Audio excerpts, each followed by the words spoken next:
नमस्कार साथियों, कैसे हो आप सब। उम्मीद करता हूँ आप सब ठीक होंगे। इंडिया जी के क्लासेज पर आप सभी का हार्दिक स्वागत है। आज की हमारी अति महत्वपूर्ण क्लास होने जा रही है जो इंडिया जी के का प्रैक्टिस सेट 2 है। प्रैक्टिस सेट फर्स्ट हमारा हो चुका पहले। यह class SSC Delhi police, railway, MTS, CHSL, CGL सभी के लिए बेस्ट साबित होगी।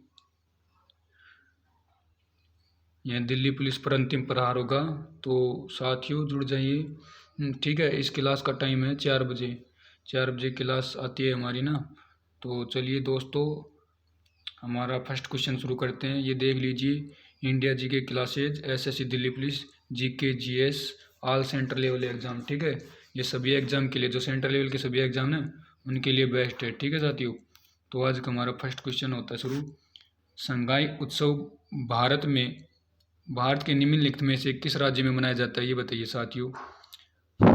संगाई उत्सव भारत के निम्नलिखित में से किस राज्य में मनाया जाता है। ऑप्शन ए है Arunachal Pradesh, option B Meghalaya, option C Nagaland और ऑप्शन डी। और देख लीजिए साथियों, ऑप्शन डी दिखाता हूँ आपको। ऑप्शन डी है मणिपुर। बताइए साथियों, संगाई उत्सव भारत के निम्नलिखित में से किस राज्य में मनाया जाता है, तो इसका आंसर होगा साथियों डी। ठीक है, मणिपुर में। याद रखना साथियों, मणिपुर में। एक खास बात और बता देता हूँ यहाँ की, यहाँ पर 2 जनजाति पाई जाती है। यहाँ पर मणिपुर में 2 जनजाति पाई जाती है। एक का नाम है मैतेई। ठीक है साथियों, एक मैतेई जनजाति और एक कुक्की जनजाति। ठीक है साथियों, यहाँ 2 प्रकार की जनजाति पाई जाती है, मैतेई, कुक्की। ठीक है साथियों, और यहाँ की बात करें जैसे अरुणाचल प्रदेश, अरुणाचल प्रदेश के उत्सव की बात करें तो अरुणाचल प्रदेश में कौन सा उत्सव मनाया जाता है, लोसर। ठीक है, ये याद रखना साथियों, लोसर। और लोसर ये याद रखना साथियों, अरुणाचल प्रदेश में नहीं मनाया जाता। ये जैसे अरुणाचल प्रदेश में मनाया जाता है लोसर ना, और एक है सिक्किम में मनाया जाता है ना, जो तिब्बती क्षेत्र से संबंधित है ना, जो देश जैसे नेपाल, भूटान, नेपाल है ना, एक भूटान देश है वहाँ भी मनाया जाता है ना। और एक असम राज्य, हमारा असम है ना भारत का, असम, सिक्किम, एक लद्दाख में मनाया जाता है। ये लोसर है ना, लद्दाख में मनाया जाता है साथियों, याद रखना। ठीक है, कहाँ का मनाया जाता है लोसर, लद्दाख में, सिक्किम में, असम की। एक केंद्र शासित प्रदेश की बात करें तो लद्दाख आ जाएगा। ठीक है साथियों, और जैसे लोसर स्टेट की बात करें ना, तो स्टेट में क्या आएगा, अरुणाचल प्रदेश। जैसे कोई क्वेश्चन छप गया ना, जैसे लोसर त्योहार कहाँ मनाया जाता है, तो गारंटी है इसकी वहाँ पर अरुणाचल प्रदेश, सिक्किम, असम में से एक ऑप्शन मिलेगा। या तो अरुणाचल प्रदेश मिलेगा, या सिक्किम, या असम। ठीक है, या लद्दाख मिलेगा, इन चारों में से एक मिलेगा। यदि ये हुआ ना, अरुणाचल प्रदेश, सिक्किम, असम, ये लद्दाख, ये चारों मिल जाएं, ये चारों मिल ही नहीं सकते पहली बात तो। ठीक है, याद रखना साथियों, लोसर इन क्षेत्र में मनाया जाता है जो तिब्बती क्षेत्र है ना, जो तिब्बती देश से संबंधित है, जैसे लद्दाख, सिक्किम, असम, अरुणाचल प्रदेश है ना। तो ठीक है, ये चारों ऑप्शन में एक साथ नहीं छपेंगे, अलग अलग ही पूछेगा, या तो अरुणाचल प्रदेश आएगा, लद्दाख। ठीक है, याद रख लेना आप ये चीज़ तो ना। ठीक है, अब नागालैंड की बात करते हैं। नागालैंड में कौन सा फेस्टिवल मनाया जाता है साथियों, हॉर्नबिल फेस्टिवल। सभी को पता होना चाहिए, यहाँ का फेमस है, ये भारत का ही फेमस है। हॉर्नबिल फेस्टिवल कहाँ मनाया जाता है, नागालैंड में। ठीक है साथियों, हॉर्नबिल फेस्टिवल नागालैंड में मनाया जाता है, इसे त्योहारों का त्यौहार कहा जाता है। ठीक है साथियों, ये भी याद रखना, ये भी याद रखना। जैसे मैं लिख देता हूँ हॉर्नबिल फेस्टिवल, फिर से लिख देता हूँ साथियों, जो ये हॉर्नबिल फेस्टिवल ना, इसको त्योहारों का त्यौहार कहते हैं। ठीक है, याद रखना साथियों, त्योहारों का त्यौहार कहा जाता है। और ये 1 से 10 दिसंबर तक मनाया जाता है, ये भी याद रखना साथियों। ये भी पूछ सकता है कितने दिन तक चलता है ये त्यौहार, और कब से कब तक, 1 से 10 दिसंबर तक। ठीक है, हॉर्नबिल पक्षी के नाम पर रखा गया है। ठीक है, इस त्यौहार का नाम किस पर रखा गया है, एक हॉर्नबिल पक्षी होता है, उसके नाम पर इस त्यौहार का नाम रखा गया है। ठीक है साथियों, याद रख लेना। क्वेश्चन नंबर 2 की ओर चलते हैं। भारत में सामुदायिक विकास कार्यक्रम कब प्रारंभ हुआ, ये बता दीजिए साथियों। भारत में सामुदायिक विकास कार्यक्रम कब आरंभ हुआ था, ये बताइए साथियों। ऑप्शन ए 26 जनवरी 1950, ऑप्शन बी 15 अगस्त 1951, 2 अक्टूबर 1951, 2 अक्टूबर 1952। क्वेश्चन नंबर 2 का आंसर बताइए साथियों। तो क्वेश्चन नंबर 2 का आंसर क्या होगा साथियों, डी। ठीक है, 2 अक्टूबर 1952, ठीक है साथियों, याद रख लेना 2 अक्टूबर 1952। एक चीज़ याद आई, 2 अक्टूबर 1959 कुछ याद आया? ये तो 2 अक्टूबर 1952 है, आपको कुछ याद आया 2 अक्टूबर 1959? इसको देखकर कुछ याद आया होगा। 1959 इस टाइम किसकी स्थापना हुई थी पता है किसी को? तो त्रिस्तरीय पंचायती राज, याद है ना किसी को? त्रिस्तरीय पंचायती राज, त्रिस्तरीय पंचायती राज की स्थापना कब हुई थी साथियों? जो त्रिस्तरीय पंचायती राज व्यवस्था ना, इसकी स्थापना हुई थी 2 अक्टूबर 1959, ठीक है, ये 1959 है। और कौन सी समिति थी किसी को पता है? बलवंत राय मेहता समिति, ये भी याद रख लेना, बलवंत राय मेहता, ठीक है साथियों। किस समिति की सिफारिश पर इसकी स्थापना हुई थी? बलवंत राय मेहता समिति, ठीक है साथियों, याद रख लेना साथियों। 2 अक्टूबर 1959 को त्रिस्तरीय पंचायती राज समिति की त्रिस्तरीय पंचायती राज व्यवस्था की स्थापना हुई थी। और समिति कौन सी थी? बलवंत राय मेहता समिति, ठीक है। और इसका आंसर देख लेना, भारत में सामुदायिक विकास कार्यक्रम का आरंभ हुआ 2 अक्टूबर 1952, इसमें 52 है, ठीक है, उसमें 1959 है, ठीक है साथियों। और 2 स्तरीय, एक 2 स्तरीय भी चली थी ना साथियों, पता है किसी को? 2 स्तरीय पंचायती राज व्यवस्था हुई थी, ये तो त्रिस्तरीय थी पंचायती राज व्यवस्था, एक 2 स्तरीय भी थी ना पंचायती राज व्यवस्था। इसकी स्थापना किस समिति की सिफारिश पर हुई थी? इसकी स्थापना अशोक मेहता समिति की, ठीक है साथियों, ये पूछ सकता है, याद रख लेना, अशोक मेहता समिति, ठीक है, याद रख लेना साथियों, अशोक मेहता समिति, देख लेना आप, ठीक है। 2 स्तरीय पंचायती राज व्यवस्था की स्थापना किस समिति की सिफारिश पर हुई? अशोक मेहता समिति, ठीक है साथियों। और त्रिस्तरीय पंचायती राज व्यवस्था की स्थापना किस समिति की सिफारिश पर? बलवंत राय मेहता समिति, ठीक है। इसका गठन कब हुआ था 2 स्तरीय वाली का? 1977 में। और इसने रिपोर्ट कब दी थी? 1978 में, ठीक है, याद रख लेना साथियों। इसका गठन तो याद रख लेना साथियों, इसका गठन कब हुआ था? 1977 में। और उसने रिपोर्ट कब दी थी? 1978 में, ठीक है साथियों। नेक्स्ट क्वेश्चन की ओर चलते हैं। क्वेश्चन नंबर 3 शुरू होता है हमारा। क्वेश्चन नंबर 3 क्या कहते हैं साथियों? देश का सबसे बड़ा वाणिज्यिक बैंक कौन सा? ये बताइए साथियों, देश का सबसे बड़ा वाणिज्यिक बैंक कौन सा? ये तो पता होगा सभी साथियों को, उम्मीद करता हूँ सभी को पता होना चाहिए। ICICI बैंक ना, भारतीय रिजर्व बैंक, HDFC बैंक, भारतीय स्टेट बैंक, ये तो सभी को पता होना चाहिए ना। देश का सबसे बड़ा वाणिज्यिक बैंक कौन सा है? तो ये सभी को पता होना चाहिए कि भारतीय स्टेट बैंक है ना, सभी को पता होना चाहिए, भारतीय स्टेट बैंक। इसकी स्थापना कब हुई थी? 1 जुलाई 1955 को, ठीक है साथियों। इसकी स्थापना कब हुई थी? 1 जुलाई 1955 को, ठीक है, याद रख लेना। और ICICI बैंक की स्थापना की बात करें तो ICICI बैंक, तो सभी को पता, एक भारतीय रिजर्व बैंक भी है, ये सभी को मालूम होना चाहिए ना ये बैंक के बारे में। HDFC bank, Punjab national bank, IBDI bank है ना, बहुत सारे बैंक है ना। ये पता है किसी को? भारतीय रिजर्व बैंक की स्थापना हुई थी, सभी को पता होना चाहिए, 1 अप्रैल 1935 में, ठीक है साथियों। इसकी स्थापना लिख लें, 1 अप्रैल 1935 में भारतीय रिजर्व बैंक की स्थापना हुई। RBI जानते हो ना, भारत का सबसे बड़ा बैंक कौन सा है? RBI, भारतीय रिजर्व बैंक, ठीक है साथियों, याद होना चाहिए सभी को। भारतीय रिजर्व बैंक की स्थापना कब हुई थी? 1 अप्रैल 1935। और इसका एक्ट कौन सा था?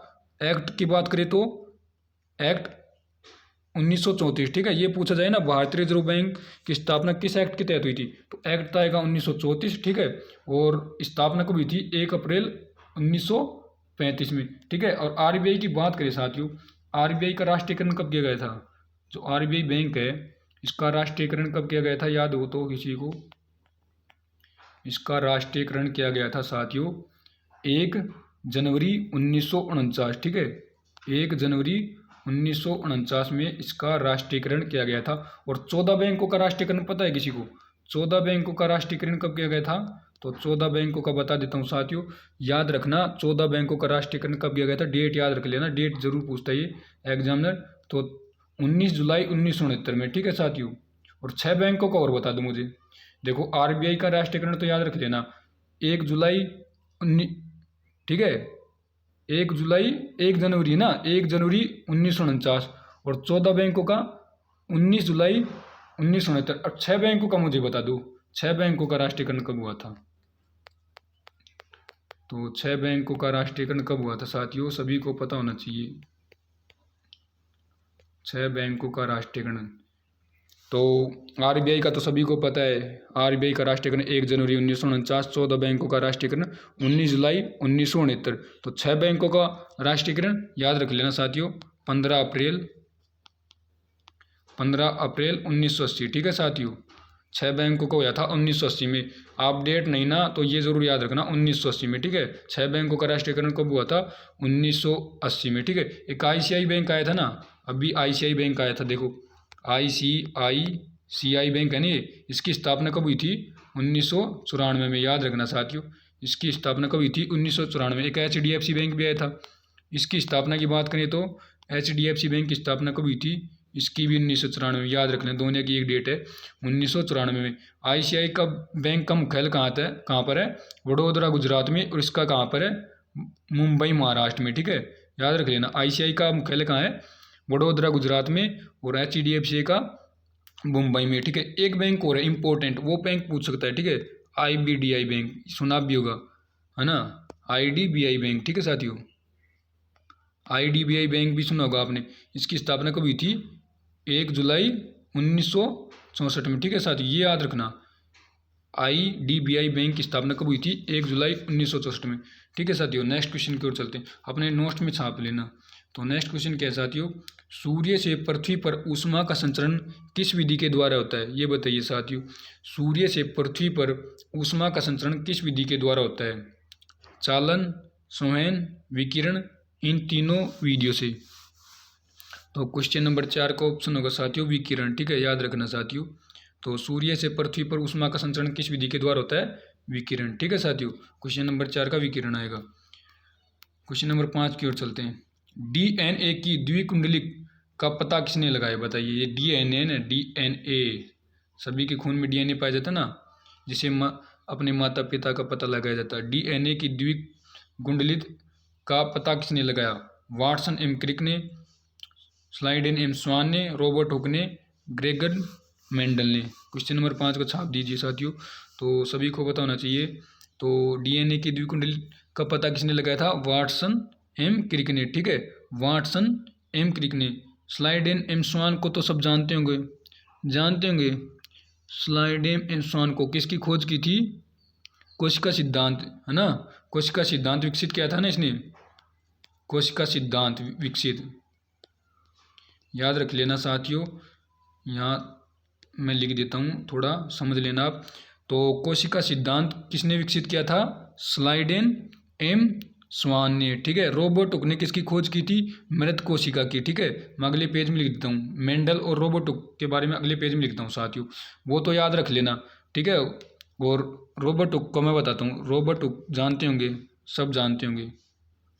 रॉबर्ट हुक, इसने किसकी खोज की थी, रॉबर्ट हुक ने किसकी खोज की थी, मृत कोशिका की। एक जीवित कोशिका भी है, जीवित कोशिका की खोज किसने की थी, अब जीवित कोशिका भी आता है, मृत कोशिका की खोज तो रॉबर्ट हुक ने कर दी, तो जीवित कोशिका किसने की थी, तो जीवित कोशिका की खोज की बात करें तो ल्यूवेनहोक। ठीक है, लिख लेना ल्यूवेनहोक, ल्यूवेनहोक, इसने किसकी खोज की थी, जीवित कोशिका की। ठीक है साथियों, जीवित कोशिका की।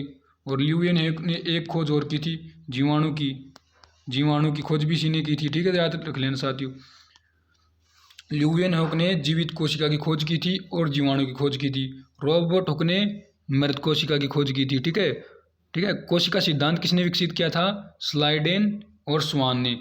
एक और बच गया, ग्रेगर जॉन मेंडल, इसको जानते होंगे सब, ग्रेगर जॉन मेंडल। ठीक है ना, ग्रेगर जॉन मेंडल, इसने किसकी खोज की थी, सभी को पता होना चाहिए, आनुवंशिकी। ठीक है, आनुवंशिकी की खोज किसने की थी, आनुवंशिकी की खोज किसने की थी, ग्रेगर जॉन मेंडल। ठीक है, ग्रेगर जॉन मेंडल। ठीक है साथियों, क्वेश्चन नंबर 6 की ओर चलते हैं। क्वेश्चन नंबर 6 का आंसर बता दीजिए साथियों। बाबरनामा मूल रूप से लिखा गया, बताइए किस भाषा में लिखा गया था बाबरनामा, अरबी में, तुर्की में, उर्दू में, फारसी में। क्वेश्चन नंबर 6 का आंसर छाप दीजिए साथियों। तो बाबरनामा मूल रूप से लिखा गया था, तो बता दीजिए साथियों। हाँ, तुर्की में ना, तुर्की में बाबरनामा किस भाषा में लिखा गया था? है मूल रूप से तुर्की में लिखा गया था। ठीक है, इसे तुजुक ए बाबरी भी कहते हैं ना, तुजुक ए बाबरी, तुजुक ए बाबरी। ठीक है साथियों, लिख लेना तुजुक ए बाबरी। बाबरनामा मूल रूप से किस भाषा में लिखा गया था? तुर्की में। इसका फारसी अनुवाद किसने किया था साथियों? इसका फारसी अनुवाद किसने किया था? बाबरनामा का फारसी अनुवाद किसने किया था? फारसी भाषा में अनुवाद किसने किया था?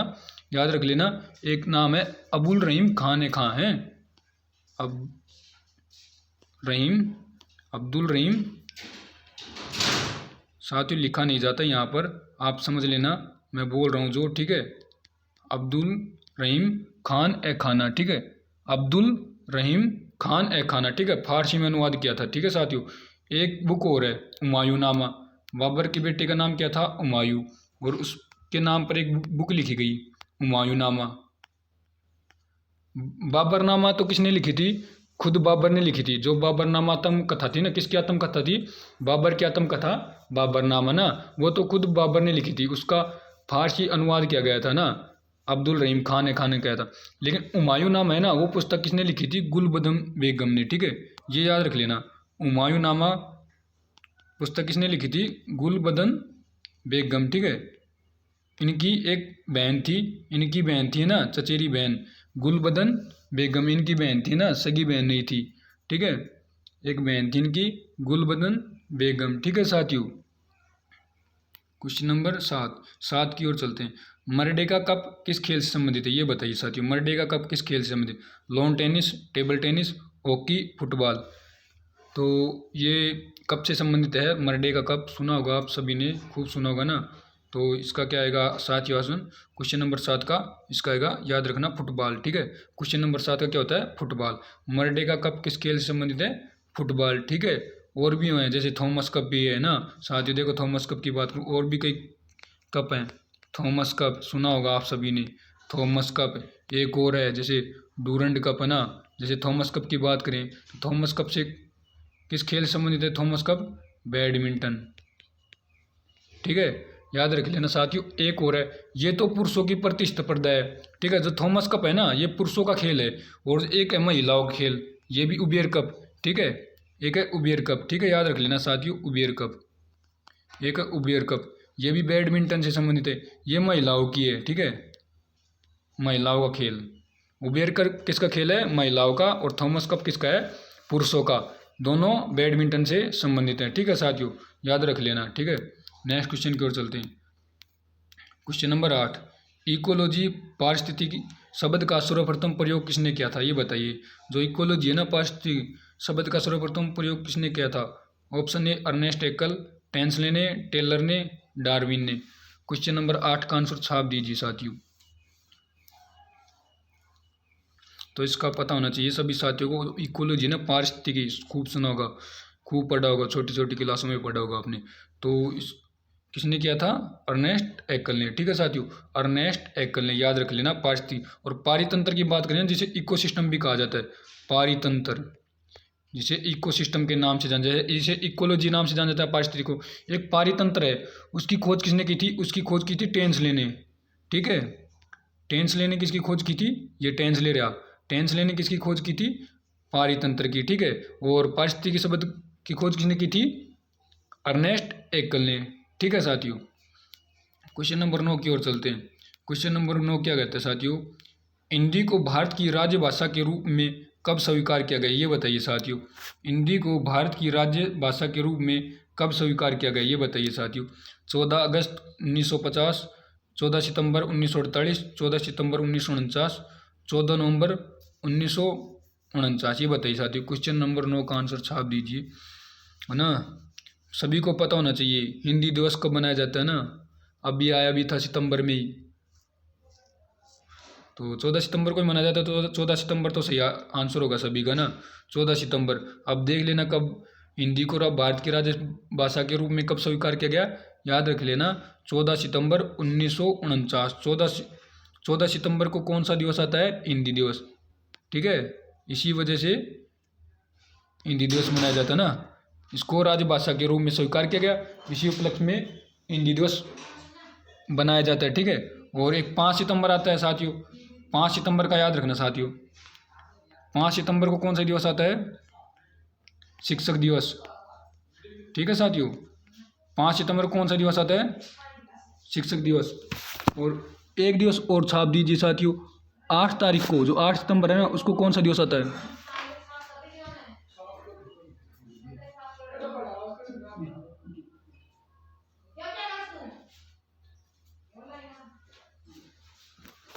बता दीजिए साथियों, 8 सितंबर को कौन सा दिवस आता है? तो 8 सितंबर का मैं बता देता हूँ साथियों। 8 सितंबर को कौन सा दिवस आता है? सभी को पता होना चाहिए, विश्व साक्षरता दिवस, ठीक है। खूब बनाया होगा आप सभी ने। विश्व साक्षरता दिवस लिख लेना, या मैं लिख रहा हूँ समझ लेना। विश्व साक्षरता दिवस कब मनाया जाता है? 8 सितंबर को। और 5 सितंबर को शिक्षक दिवस, ठीक है। ठीक है। गीत शेट्टी का संबंध किस खेल से, ये बताइए साथियों। गीत शेट्टी का संबंध किस खेल से? तो बता दीजिए साथियों, स्कूनर, स्क्वैश, बिलियर्ड्स, पोलो। क्वेश्चन नंबर 10 का आंसर छाप दीजिए साथियों। तो सभी को पता होना चाहिए साथियों, गीत शेट्टी का संबंध किससे है? बिलियर्ड से, ठीक है साथियों, बिलियर्ड से, ठीक है साथियों। क्वेश्चन नंबर 11 की ओर चलते हैं। हाल ही में 53वें Dada Saheb Phalke life time achievement पुरस्कार से किसे सम्मानित किया गया? मैंने इसकी एक शॉर्ट वीडियो भी छोड़ी थी, आप सभी को पता होना चाहिए। इसकी एक शॉर्ट वीडियो भी छोड़ रखी है ना, किसी ने देखी हो तो बता दीजिए। हाल ही में 53वें Dada Saheb Phalke life time achievement पुरस्कार से किसे सम्मानित किया गया? अमिताभ बच्चन, आशा पारेख, रजनीकांत, वहीदा रहमान। अभी दिया गया है ना, थोड़े दिनों पहले, 4-5 दिन पहले ही दिया गया है। तो क्वेश्चन नंबर 11 का साथियों होगा वहीदा रहमान, ठीक है। वहीदा रहमान को 53वां दादा साहब फाल्के पुरस्कार। और 52वें की बात करें तो ये किसको दिया गया था? आशा पारेख को। 52वां किसे मिला था? 52वां दादा साहब फाल्के पुरस्कार आशा पारेख को, ठीक है। और एक 51वीं की बात करें तो 51वां दादा साहब फाल्के पुरस्कार किसे मिला था? रजनीकांत को। और पहला किसे मिला था साथियों? पहला देविका रानी को, ठीक है। याद रख लेना साथियों, देविका रानी को कब मिला था? सन 1969 में, ये भी याद रख लेना साथियों। और 1969 में दादा साहब फाल्के पुरस्कार की स्थापना हुई थी। और पहला दादा साहब फाल्के पुरस्कार 1969 में मिला देविका रानी को, ठीक है। 51वां रजनीकांत को, 52वां आशा पारेख को, और 53वां वहीदा रहमान को। ये छप सकता है, ठीक है साथियों। वहीदा रहमान वाला याद कर लेना सभी साथियों, ये छप सकता है। ये हाल ही का क्वेश्चन है, छपने वाला क्वेश्चन है। क्वेश्चन नंबर 12 की ओर चलते हैं। गौतम बुद्ध ने अपना पहला उपदेश कहाँ दिया, ये बताइए साथियों। जो गौतम बुद्ध है, उन्होंने अपना पहला उपदेश कहाँ दिया था? कपिलवस्तु, लुम्बिनी, बोधगया, सारनाथ में। क्वेश्चन नंबर 12 का, गौतम बुद्ध ने अपना पहला उपदेश कहाँ दिया था? तो मैं बता देता हूँ साथियों, सारनाथ में, ठीक है। याद रख लेना, गौतम बुद्ध ने अपना पहला उपदेश कहाँ दिया था? सारनाथ में। और इसे किस नाम से जाना गया था? धर्म चक्र प्रवर्तन, ठीक है। इसे किस नाम से जाना गया था? धर्म चक्र प्रवर्तन, ठीक है। जब उन्होंने पहला उपदेश दिया, उसे किस नाम से जाना गया? धर्म चक्र प्रवर्तन, ठीक है। और इनका जन्म कहाँ हुआ था? इनके जन्म की बात करें तो इनका जन्म हुआ था लुम्बिनी में, ठीक है। इनका जन्म कहाँ हुआ था? लुम्बिनी में, ठीक है। और ज्ञान की प्राप्ति कहाँ हुई थी? बोधगया में, ये भी लिख लेना। ज्ञान की प्राप्ति बोधगया में और लुम्बिनी में इनका जन्म। और मृत्यु की बात करें तो मृत्यु कहाँ हुआ थी? मृत्यु इनकी हुई थी कुशीनगर में, ठीक है साथियों, लिख लेना। इनकी मृत्यु कहाँ पर हुई थी? कुशीनगर में। और जन्म लुम्बिनी में। और इनकी मृत्यु को किस नाम से जाना गया? महापरिनिर्वाण, महापरिनिर्वाण, ठीक है। गौतम बुद्ध की मृत्यु को किस नाम से जाना गया? महापरिनिर्वाण, याद रख लेना, महापरिनिर्वाण, ये छप सकता है, ठीक है साथियों। गौतम बुद्ध की मृत्यु को किस नाम से जाना गया? महापरिनिर्वाण, ठीक है साथियों। नेक्स्ट क्वेश्चन की ओर चलते हैं। क्वेश्चन नंबर 13, दिल्ली में अलाउद्दीन खिलजी के शासनकाल की अवधि क्या थी, ये बताइए साथियों। क्या अवधि थी अलाउद्दीन खिलजी के शासनकाल की? तो 1296 से 1316, 1286 से 1316, 1303 से 1334, 1410 से 1437। क्वेश्चन नंबर 13 का बता दीजिए साथियों, बता। दिल्ली में अलाउद्दीन खिलजी के शासनकाल की अवधि क्या थी साथियों? तो इसका ऑप्शन ए होगा, ठीक है साथियों, याद रख लेना। ऑप्शन ए, 1296 से 1316। और इसकी स्थापना किसने की थी? खिलजी वंश की स्थापना। खिलजी वंश का संस्थापक की बात करें तो खिलजी वंश का संस्थापक कौन था साथियों? जलालुद्दीन खिलजी, जलालुद्दीन खिलजी, ठीक है साथियों, याद रख लेना। जो खिलजी वंश का संस्थापक कौन था? जलालुद्दीन खिलजी हैं, ठीक है। और अलाउद्दीन खिलजी का शासनकाल क्या था? 1296 से 1316, ठीक है। एक चीज़ और याद रख लेना, अलाउद्दीन खिलजी ने किसकी स्थापना की थी? अलाई दरवाजे की, ठीक है, अलाई दरवाजा, ठीक है। ये छपने वाला क्वेश्चन याद रखना साथियों। अलाई दरवाजा की स्थापना किसने की थी? अलाउद्दीन खिलजी ने, ठीक है। और अलाउद्दीन खिलजी के सेनापति का नाम जानते हो? अलाउद्दीन खिलजी का एक सेनापति था, उसका नाम क्या था? किसी को पता है? मलिक काफूर, ठीक है साथियों, याद रख लेना। अलाउद्दीन खिलजी का एक सेनापति था, ठीक है। सेनापति या दास कह सकते हैं, ये दास भी था, इसका सेनापति भी था, है ना। इसको कितने रुपए में खरीदा गया था? 1000 दिनार में, ठीक है। इसलिए इसका नाम क्या पड़ गया? 1000 दिनारी। अलाउद्दीन खिलजी ने इसे कितने में खरीदा था? 1000 दिनार में, इसलिए इसको 1000 दिनारी के नाम से जाना जाने लगा। और इसके सेनापति का क्या नाम था? मलिक काफूर, ठीक है। मलिक काफूर को 1000 दिनारी के नाम से भी जाना जाता था, ठीक है साथियों। क्वेश्चन नंबर 14 की ओर चलते हैं। पिनाका क्या है, ये बताइए साथियों। पिनाका क्या है, बताइए साथियों। Pinaka multi barrel ballistic missile प्रणाली। पिनाका एक सॉलिड स्टेट लेजर हथियार प्रणाली है। पिनाका एक अंतर्महाद्वीपीय बैलिस्टिक मिसाइल है। यहाँ ऑप्शन 4 क्या है? पिनाका परमाणु हथियारों को ले जाने में सक्षम एक एंटी टैंक मिसाइल है। तो बताइए साथियों, पिनाका क्या है? क्वेश्चन नंबर 14 का आंसर मैं बताता हूँ क्या होगा, ठीक है साथियों, याद रख लेना। पिनाका क्या है? Pinaka multi barrel ballistic missile प्रणाली है, ठीक है। मल्टी बैरल बैलिस्टिक मिसाइल है, ठीक है, याद रख लेना साथियों। क्वेश्चन नंबर 14 कंप्लीट हो चुका है। तो क्वेश्चन नंबर 15 की ओर चलते हैं। क्वेश्चन नंबर 15 क्या है साथियों? निम्नलिखित में से किसने बंगाल के विभाजन 1905 के विरोध में हुए आंदोलन का नेतृत्व किया था? बताइए। जो 1905 में बंगाल का विभाजन हुआ था ना, उसके विरोध में जो आंदोलन हुआ था, उसका नेतृत्व किसने किया था?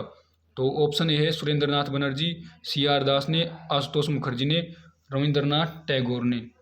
तो छाप दीजिए साथियों क्वेश्चन नंबर 15 का। तो क्या होगा इसका आंसर, बताइए साथियों। आंदोलन का नेतृत्व किसने किया था? जो 1905 का बंगाल विभाजन हुआ था उसके विरोध में आंदोलन का नेतृत्व। तो इसका आंसर होगा साथियों सुरेंद्रनाथ बनर्जी ने, ठीक है, याद रख लेना साथियों, सुरेंद्रनाथ बनर्जी ने, ठीक है। क्वेश्चन नंबर 16 की ओर चलते हैं। Question number 16, government of India act 1935 को किसने दासता का एक नया अधिकार पत्र कहा था? बताइए। जो गवर्नमेंट ऑफ इंडिया एक्ट है ना 1935 को, उसको किसने कहा था? ये कि किसने दासता का एक नया अधिकार पत्र कहा था? बताइए, किसने दासता का एक नया अधिकार पत्र कहा था? ऑप्शन ए है महात्मा गांधी, ऑप्शन बी जवाहरलाल नेहरू, सरदार वल्लभ भाई पटेल, राजेंद्र प्रसाद। राजेंद्र प्रसाद को जानते होंगे, 2 बार राष्ट्रपति रह चुके। भारत के पहले राष्ट्रपति कौन थे? राजेंद्र प्रसाद ही थे, ठीक है, भारत के पहले राष्ट्रपति, ठीक है। तो बताइए क्वेश्चन नंबर 16 का आंसर, तो इसका होगा 16 का बी, ठीक है। कि किसने कहा था? जवाहरलाल नेहरू ने। गवर्नमेंट ऑफ इंडिया एक्ट 1935 को किसने दासता का एक नया अधिकार पत्र कहा था? जवाहरलाल नेहरू। महात्मा गांधी को जानते होंगे सब, ठीक है, महात्मा गांधी, ठीक है, ये पता होगा। 2 अक्टूबर को गांधी जयंती मनाई जाती है ना। और कल क्या है? गांधी जयंती, सभी को पता होना चाहिए। गांधी जयंती कब आती है? महात्मा गांधी जी का जन्म कब हुआ था? 2 अक्टूबर को, ठीक है, 2 अक्टूबर को। और इनकी इसी दिन गांधी जयंती मनाई जाती है, ठीक है। और 2 अक्टूबर कल है ना, आज 1 अक्टूबर है, कल 2 अक्टूबर, याद रख लेना। और 2 अक्टूबर को एक व्यक्ति का और जन्म हुआ था, लाल बहादुर शास्त्री का, ये भी याद रखना, ठीक है। 2 अक्टूबर का एक व्यक्ति का और जन्म हुआ था, लाल बहादुर शास्त्री का, याद रख लेना, ठीक है साथियों, ये भी याद रख लेना, ठीक है। क्वेश्चन नंबर 17 की ओर चलते हैं। क्वेश्चन नंबर 17, भारत में पहली रेलगाड़ी किस वर्ष में और किन 2 स्थानों के बीच चली? तो ये तो रेलगाड़ी वाला का तो सभी को पता होना चाहिए। 1936 बम्बई से ठाणे, 1853 बम्बई से सूरत, 1853 बम्बई से ठाणे, 1851 बम्बई घाटकोपर के मध्य। बताइए पहली रेलगाड़ी कब और किन 2 स्थानों के बीच में चली थी? तो क्वेश्चन नंबर 17 का सभी को पता होना चाहिए, ऑप्शन सी होगा, 1853 में चली थी। डेट की बात करें तो 16 अप्रैल, ठीक है, 16 अप्रैल, ठीक है साथियों। डेट की बात करें तो 16 अप्रैल 1853 को चली थी। कहाँ चली थी? बम्बई से ठाणे के बीच में। और किलोमीटर की बात करें तो 35 किलोमीटर की दूरी, ठीक है साथियों, याद रख लेना, इसकी दूरी क्या थी? 35 किलोमीटर। और काल की बात करें तो किसके काल में? शासनकाल की बात करें तो लॉर्ड डलहौजी, ठीक है साथियों। किसके काल में चली थी ट्रेन पहली? लॉर्ड डलहौजी के काल में। तो पहली ट्रेन किसके काल में चली थी?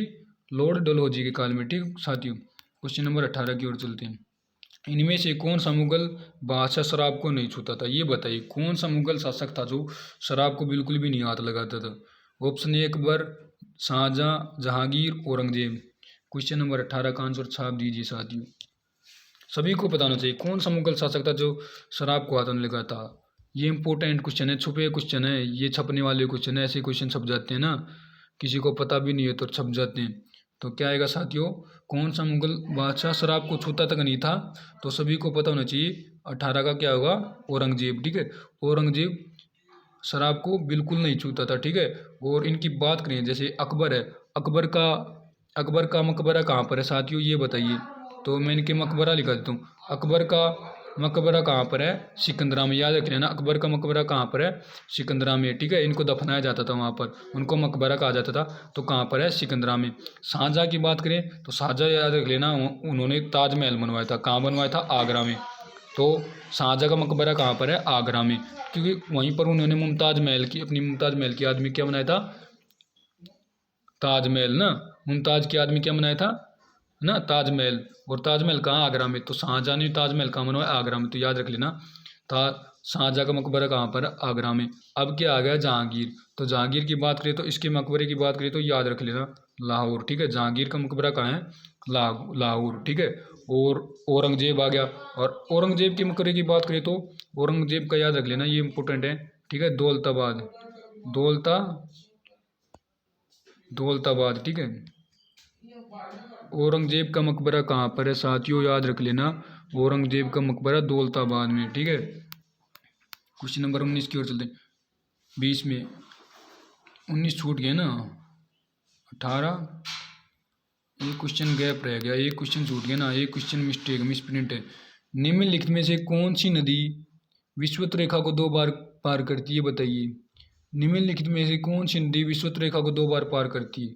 कौन सी नदी है बताइए? Option A Amazon, option B Nile, option C Congo, option D Niger. तो बताइए निम्नलिखित में से कौन सी नदी विषुवत रेखा को 2 बार पार करती है? तो बताइए साथियों, तो इसका क्या होगा? क्वेश्चन नंबर 20 का सी। ठीक है, कांगो। निम्नलिखित में कौन सी नदी विषुवत रेखा को 2 बार पार करती है, मतलब कि 2 बार काटती है? तो कांगो नदी है जो विषुवत रेखा या भूमध्य रेखा को 2 बार काटती है। एक कर्क रेखा होती है, सभी जानते हैं कर्क रेखा। 3 रेखा ही तो होती है, टोटल 3 रेखा। कर्क रेखा को 2 बार काटने वाली कौन सी नदी है? कर्क रेखा बाहर से होकर जाती है, तो कर्क रेखा को 2 बार काटने वाली नदी कौन सी है? माही नदी, जो भारत से निकलती है। ठीक है, माही नदी भारत से निकलती है ना, तो कर्क रेखा को 2 बार काटने वाली नदी माही नदी, जो भारत में पाई जाती है ना। और इसके बाद एक मकर रेखा है, मकर रेखा भी पता होना चाहिए, कहाँ पर है? दक्षिणी ध्रुव पर। मकर रेखा को 2 बार काटने वाली नदी लिम्पोपो नदी, ये भी याद रख लेना साथियों। मैंने एक शॉर्ट वीडियो छोड़ी थी, लिम्पोपो नदी। ठीक है, एक शॉर्ट छोड़ी थी मैंने, की शॉर्ट छोड़ी थी। तो मकर रेखा को 2 बार काटने वाली नदी लिम्पोपो नदी। ठीक है, दक्षिणी ध्रुव पर है। ठीक है, और ये भी याद रख लेना। और विषुवत रेखा को 2 बार काटने वाली नदी कांगो। एक चीज़ और बताता हूँ, ये बताइए ऐसा कौन सा महाद्वीप है जहाँ से तीनों रेखाएं गुजरती हैं? बताइए, एक तो विषुवत रेखा भी गुजरती है और कर्क रेखा भी गुजरती है वहाँ से, है ना, एक मकर रेखा। ये तीनों रेखाएं किस महाद्वीप से गुजरती है ये बताइए? तो इसका आंसर क्या आएगा साथियों? अफ्रीका। अफ्रीका, याद रख लेना, एकमात्र महाद्वीप है जहाँ से ये तीनों रेखाएं गुजरती है, कर्क रेखा, मकर रेखा, विषुवत रेखा। ठीक है साथियों, और एक चीज़ और बता देता हूँ आप सभी को। देखो साथियों, दिन और रात की बात बताऊँ, जैसे दिन और रात का किस डेट को बराबर होते हैं? दिन और रात, उत्तरी ध्रुव दक्षिणी ध्रुव की बात करें तो पूरी जो पृथ्वी है ना, वहाँ पर जैसे कर्क रेखा है, भूमध्य रेखा या मकर रेखा ले लो, कोई सी भी रेखा ले लो, जहाँ पर सब जगह दिन रात बराबर होते हैं। किस डेट को होते हैं? एक तो है 21 मार्च, लिख लेना साथियों, एक डेट है 21 मार्च। दिन रात बराबर किस डेट को होते हैं? एक तो 21 मार्च है। ठीक है, 21 मार्च और एक 23 सितंबर, याद रख लेना साथियों। ठीक है, याद रख लेना, दिन रात बराबर कब होते हैं? एक तो 21 मार्च को और एक 23 सितंबर को। ठीक है, और उत्तरी ध्रुव में सबसे बड़ा दिन किस डेट को होता है? उत्तरी ध्रुव में सबसे बड़ा दिन कब होता है? उत्तरी ध्रुव में सबसे बड़ा दिन कब होता है? याद रख लेना, 21 जून को। उत्तरी ध्रुव में सबसे बड़ा दिन कब होता है? 21 जून को। जब सबसे बड़ा दिन होता है ना उत्तरी ध्रुव पर सबसे बड़ा दिन होता है ना 21 जून को, तब सबसे बड़ा दिन होता है तो उत्तरी ध्रुव पर सबसे छोटी रात होती है 21 जून को, सबसे छोटी रात, कि सबसे बड़ा दिन होगा तो रात छोटी होगी ना, ठीक है, याद रख लेना। और जो मकर रेखा है ना दक्षिणी ध्रुव पर सबसे छोटा दिन होगा 21 जून को। मकर रेखा है ना, मकर रेखा मतलब कि मकर रेखा की बात करें या दक्षिणी ध्रुव की बात करें, दक्षिणी ध्रुव पर सबसे छोटा दिन कब होगा 21 जून को, ठीक है, सबसे छोटा दिन। और सबसे बड़ा दिन कहाँ होगा उत्तरी ध्रुव पर 21 जून को। अब सबसे बड़े दिन की बात करें कहाँ पर, दक्षिणी ध्रुव पर। अब दक्षिणी ध्रुव पर सबसे बड़े दिन की बात करें, वो तो छोटा दिन था 21 जून को दक्षिणी ध्रुव पर। अब दक्षिणी ध्रुव पर सबसे बड़े दिन की बात करें तो साथियों याद रख लेना 22 दिसंबर को दक्षिणी ध्रुव पर सबसे बड़ा दिन होता है, ठीक है। अब दक्षिणी ध्रुव पर सबसे बड़ा दिन कब हुआ 22 दिसंबर को, तो सबसे छोटी रात होगी ना, सबसे बड़ा दिन होगा तो सबसे छोटी रात कहाँ पर होगी 22 दिसंबर को दक्षिणी ध्रुव पर। और सबसे छोटा दिन कहाँ पर होगा उत्तरी ध्रुव पर। अब इसका विपरीत कहाँ होगा, देखो सबसे बड़ा दिन कहाँ पर हुआ, सबसे बड़ा दिन कहाँ पर हुआ 22 दिसंबर को, कहाँ पर हुआ दक्षिणी ध्रुव पर, ठीक है। और छोटी रात हो गई, बड़ा दिन हुआ, इधर बड़ा दिन होगा तो उत्तरी ध्रुव पर कैसा दिन होगा छोटा, है ना, इधर बड़ा दिन है तो उत्तरी ध्रुव पर कैसा होगा छोटा दिन, है ना। और इधर कैसी रात होगी छोटी रात, बड़ा दिन और छोटी। 22 दिसंबर को दक्षिणी ध्रुव पर सबसे बड़ा दिन और सबसे छोटी रात। और इसका विपरीत क्या हो जाएगा, उत्तरी ध्रुव की बात करें तो उत्तरी ध्रुव पर छोटा दिन बड़ी रात ना, याद रख लेना साथियों, ठीक है। आज के हमारे कंप्लीट क्वेश्चन हो गए हैं, 20 क्वेश्चन कराए हमने, एक क्वेश्चन मिस प्रिंट है, हमने 19 क्वेश्चन कराए हैं, ठीक है साथियों। और इंडिया जी के क्लासेस पर आप सभी को वैसे हार्दिक स्वागत है, और सभी क्लास में जुड़ते रहिए, क्लास को लाइक शेयर कर देना, है ना। और मोस्ट इम्पोर्टेंट क्वेश्चन ये आप सभी के लिए देख लेना आप, ये सभी के लिए मोस्ट इम्पोर्टेंट क्वेश्चन है ना। और हमारी ये क्लास 4 बजे होती है, 4 बजे। और दिल्ली पुलिस का एग्ज़ाम आ रहा है, दिल्ली पुलिस की तैयारी कर लीजिए, लास्ट डेट तो हो चुकी है 30 तारीख, है ना, 30 तारीख लास्ट डेट हो चुकी है ना। तो जम के तैयारी करिए, अब के बारी में इसी एग्ज़ाम में लगना है। इसके बाद SSC GD का एग्ज़ाम आ रहा है, नवंबर में ऑनलाइन हो जाएंगे, तो तैयारी कर लेना जम के, वैकेंसी आ रही है। इसके बाद RPF की भी निकलने वाली है, ठीक है साथियों। इसी क्लास का एंड करते हैं, ठीक है साथियों। धन्यवाद सभी साथियों का क्लास में बने रहने के लिए।